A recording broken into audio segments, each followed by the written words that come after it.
Developing right now, a federal appeals court has put former Virginia First Lady Maureen McDonnell's case on hold. This follows the Supreme Court's decision to overturn Bob McDonnell's convictions. The couple was accused of accepting $177,000 in loans, vaccinations, vacations, and luxury goods from businessman Johnny Williams.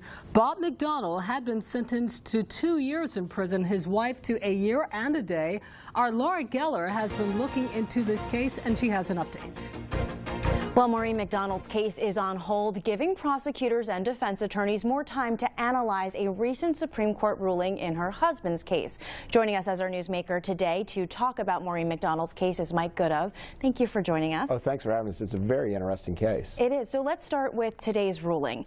Given the order, what's going on behind the scenes when it comes to both the prosecutors and Maureen McDonnell's attorneys? Well, I think some of the news organizations kind of jumped the gun because there was an early story that we heard about that they were going to drop the charges, and we know that's not true.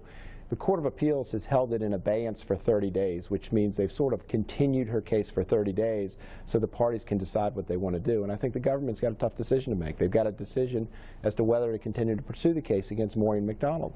Speaking about the government's case, the U.S. Attorney issued a statement today, quoting here, "We are thoughtfully determining next steps in both cases." Can you give us any insight on what they might be considering? Well, I think they're probably deciding whether to pursue the case or not. And, I mean, that was the news that sort of broke early that we learned was incorrect. And that's what they're going to analyze. They've got to take the Supreme Court's definition of what an official act is and reevaluate the facts and figure out whether they fit within the definition that the Supreme Court has handed down. And they've got to make a tough decision. Should they retry both cases or not?